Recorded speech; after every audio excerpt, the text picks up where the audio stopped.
Well, thank you anybody for watching this. Thank you, Uga, for trying.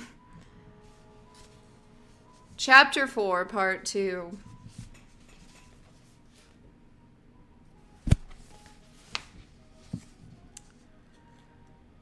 With eyes for the most part downcast, and if they ever lighted on a fellow creature, at once and furtively averted.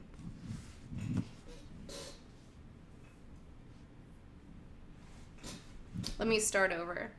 With eyes for most part downcast, and if they ever lighted on a fellow creature, at once and furtively averted, Bernard hastened across the roof. The roof! He was like a man pursued, but pursued by enemies he does not wish to see, lest they should seem more hostile than even he had supposed, and he himself be made to feel guiltier and even more helplessly alone.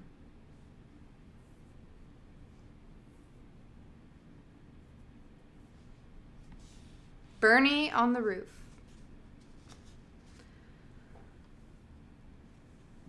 That horrible Benito Hoover.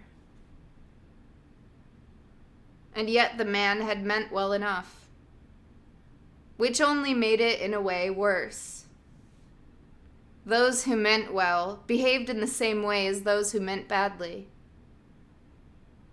Even Lenina was making him suffer. He remembered those weeks of timid indecision, during which he had looked and longed and despaired of ever having the courage to ask her. Dared he face the risk of being humiliated by a contemptuous refusal?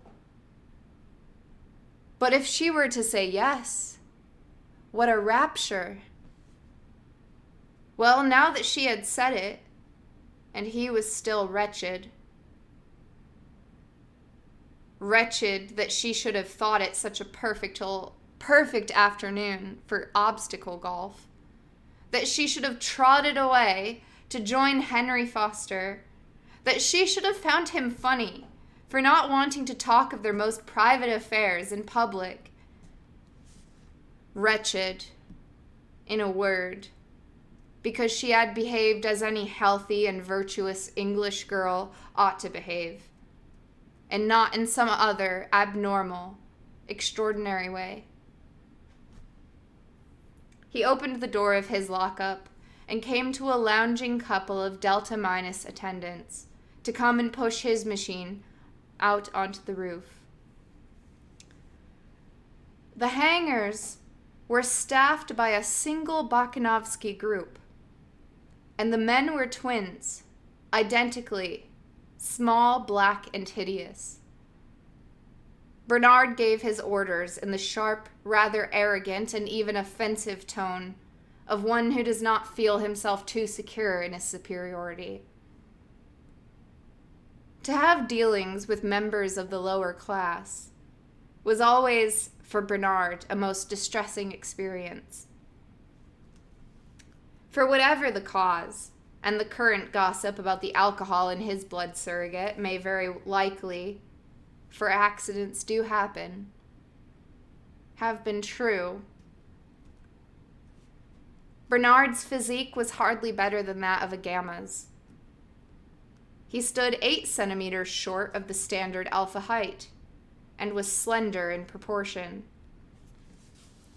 Contact with members of the lower castes always reminded him painfully of his physical inadequacy. I am I, and wish I wasn't. His self-consciousness was acute and distressing. Each time he found himself looking on the level, instead of downward, into a Delta's face, he felt humiliated. Would the creature treat him with the respect due to his caste? The question haunted him. Not without reason. For gammas, deltas, and epsilons had been to some extent conditioned to associate corporal mass with social superiority. Indeed, a faint hypnopedic prejudice in favor of size was universal. Hence the laughter of women to whom he made proposals, the practical joking of his equals among men. The mockery made him feel like an outsider, and feeling an outsider, he behaved like one, which increased the prejudice against him and intensified the contempt and hostility aroused by his physical defects. A chronic fear of being slighted made him avoid his equals, made him stand, where his inferiors were concerned, self-consciously on his dignity. How bitterly he envied men like Henry Foster and Benito Hoover, men who never had to shout at an epsilon to get an order obeyed, men who took their position for granted, men who moved through the caste system as a fish through water, so utterly at home as to be unaware either of themselves or of the beneficent and comfortable element in which they had their being.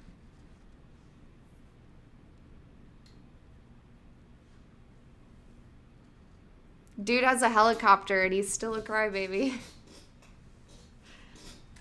But he's small.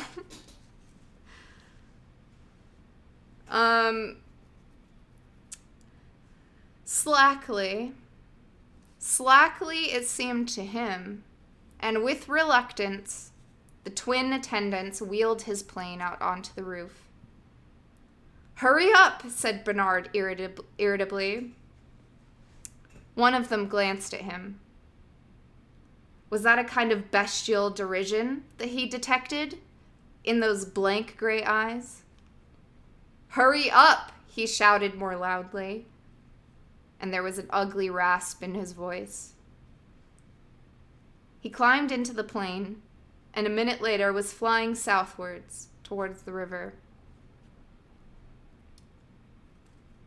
The various Bureau of Propaganda and the College of Emotional Engineering were housed in a single 60-story building in Fleet Street. In the basement and on the lower floors were the presses and offices of the great 3 London newspapers, the Hourly Radio, an upper caste sheet, in pale green Gamma Gazette, and on khaki paper and in words exclusively of one syllable, the Delta Mirror. Then came the Bureau of Propaganda by television, by feeling picture, and by synthetic voice and music, respectively. 22 floors of them. Above were the research laboratories and the padded rooms in which the soundtrack writers and the synthetic composers did their delicate work. The top 18 floors were occupied by the College of Emotional Engineering. Bernard landed on the roof of the propaganda house and stepped out. "Ring down to Helmholtz Watson," he ordered the Gamma Plus porter, "and tell him that Mr. Bernard Marx is waiting for him on the roof." He sat down and lit a cigarette. Helmholtz Watson was writing when the message came down. "Tell him I'm coming at once," he said, and hung up the receiver. Then, turning to his secretary, "I'll leave you to put my things away." He went on in the same official and impersonal tone, and ignored her lustrous smile, got up, and walked briskly to the door. He was a powerfully built man, deep-chested, broad-shouldered, massive, and yet quick in his movements, springly, and agile. The round, strong pillar of his neck supported a beautifully shaped head. His hair was dark and curly, his features strongly marked. In a forcible, emphatic way, he was handsome and looked, as his secretary was never tired of repeating, every centimeter an alpha plus. By profession, he was a lecturer at the College of Emotional Engineering, Department of Writing. And in the intervals of his educational activities, a working emotional engineer. He wrote regularly for the hourly radio, composed feely scenarios, and had the happiest knack for slogans and hypnopedic rhymes. Able was the verdict of his superiors. Perhaps, and they would shake their heads, would significantly lower their voices. A little too able. Yes, a little too able. They were right. A mental excess had produced in Helmholtz Watson effects very similar to those which, in Bernard Marx, were the result of a physical defect. Too little bone and brawn had isolated Bernard from his fellow men. And in the sense of this apartness, being by all current standards a mental excess, became in its turn a cause of wider separation. That which had made Helmholtz so uncomfortably aware of being himself, and all alone, was too much ability. What the two men shared was the knowledge that they were individuals.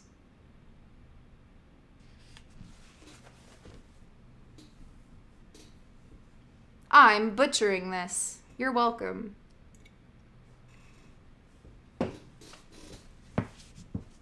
What the two men shared was the knowledge that they were individuals. But whereas the physically defective Bernard has suffered all his life from the consciousness of being separate, it was only quite recently that, grown aware of his mental excess, Helmholtz Watson had also become aware of his difference from the people who surrounded him. The escalator squash champion, this infatigable lover, it was said that he had as many as 640 different girls in under 4 years. This admirable committee, this admirable committee man and best mixer had realized quite suddenly that sport, women, communal activities were only, so far as he was concerned, second best.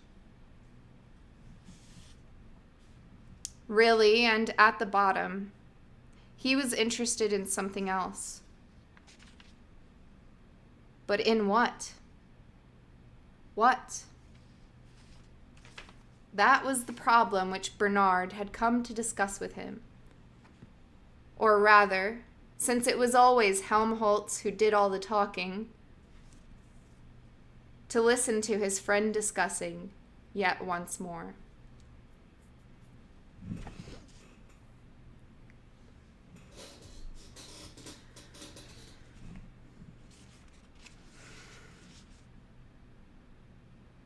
Three charming girls from the Bureau of Propaganda by synthetic voice waylaid him as he stepped out of the lift. Oh, Helmholtz, darling, do come and have a picnic supper with us on Exmoor. They clung around him, imploringly. He shook his head. He pushed his way through them. No, no. We're not inviting any other man.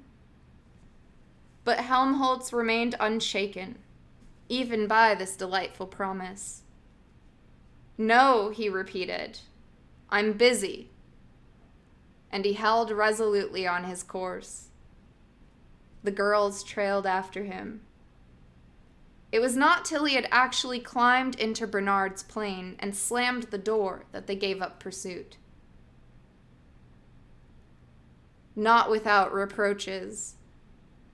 These women, he said, as the machine rose into the air.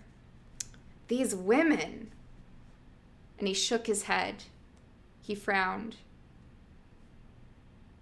Too awful, Bernard hypocritically agreed.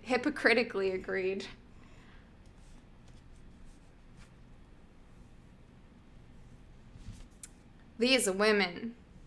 Too awful, Bernard hypocritically agreed, wishing as he spoke the words that he could have as many girls as Helmholtz did, and with as little trouble. He was seized with an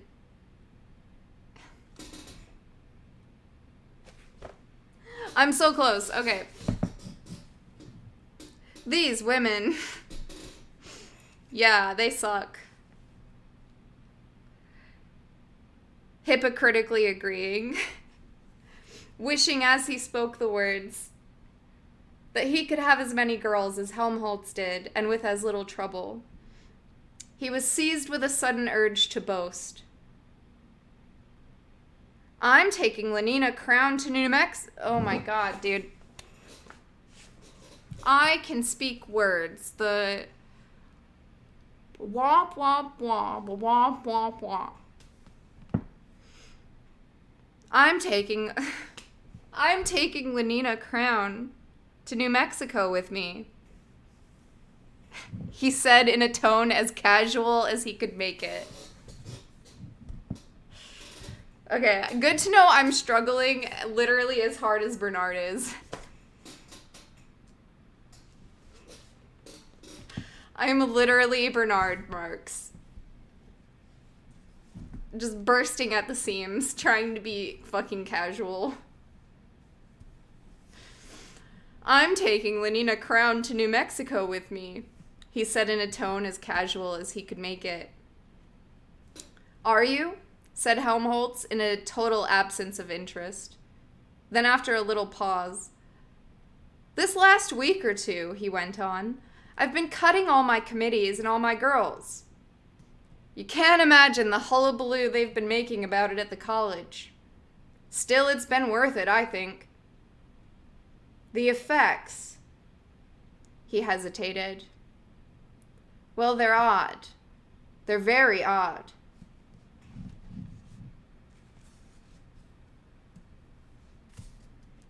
A physical shortcoming could produce a kind of mental excess.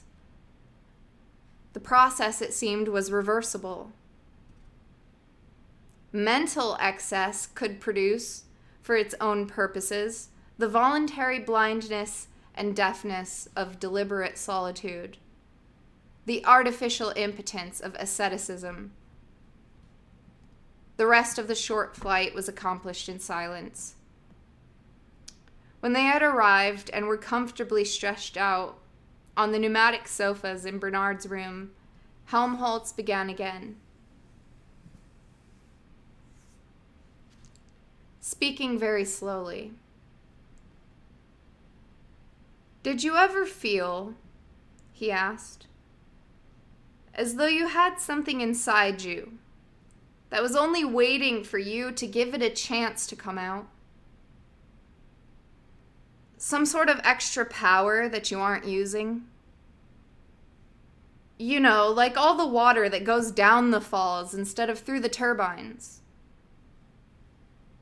He looked at Bernard questioningly. You mean all the emotions one might be feeling if things were different? Helmholtz shook his head. Not quite. I'm thinking of a queer feeling I get sometimes. A feeling that I've got something important to say, and the power to say it.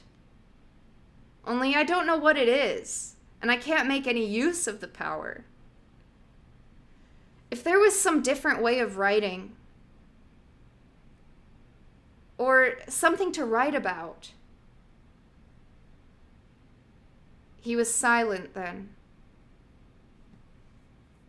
You see, he went on at last, I'm pretty good at inventing phrases.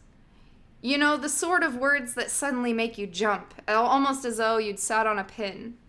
They seem so new and exciting, even though they're about something hypnopedically obvious. But that doesn't seem enough. It's not enough for the phrases to be good. What you make with them ought to be good too. But your things are good, Helmholtz. Oh, as far as they go. Helmholtz shrugged his shoulders. But they go such a little way. They aren't important enough, somehow. I feel I could do something much more important. Yes, and more intense. More violent. But what? What is there more important to say? And how can one be violent about the sort of things one's expected to write about?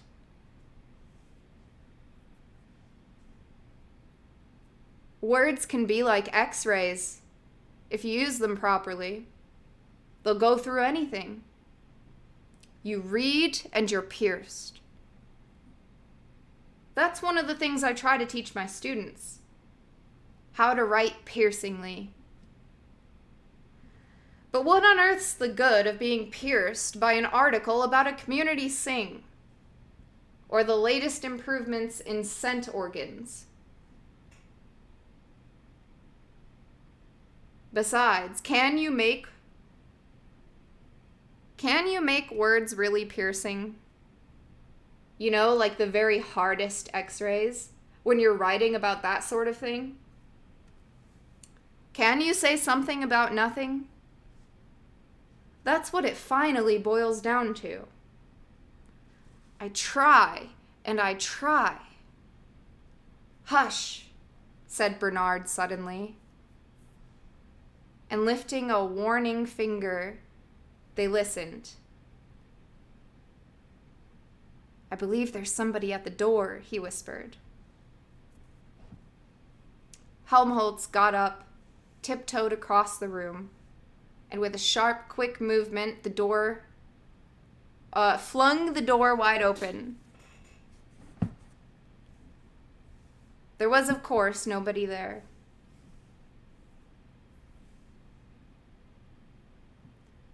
I'm sorry, said Bernard, feeling and looking uncomfortably foolish. I suppose I've got things on my nerves a bit. When people are suspicious with you, you start being suspicious with them. He passed a hand across his eyes. He sighed. His voice became plaintive. He was justifying himself. If you knew what I'd had to put up with recently, he said almost tearfully. And the uprush of his self-pity was like a fountain suddenly released. If you only knew. Helmholtz Watson listened with a certain sense of discomfort. Poor little Bernard, he said to himself. But at the same time, he felt rather ashamed for his friend.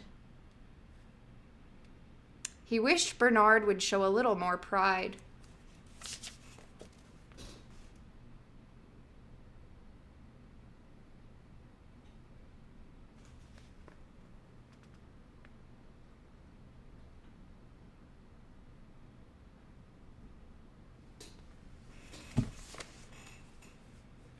Chapter 4 concluded.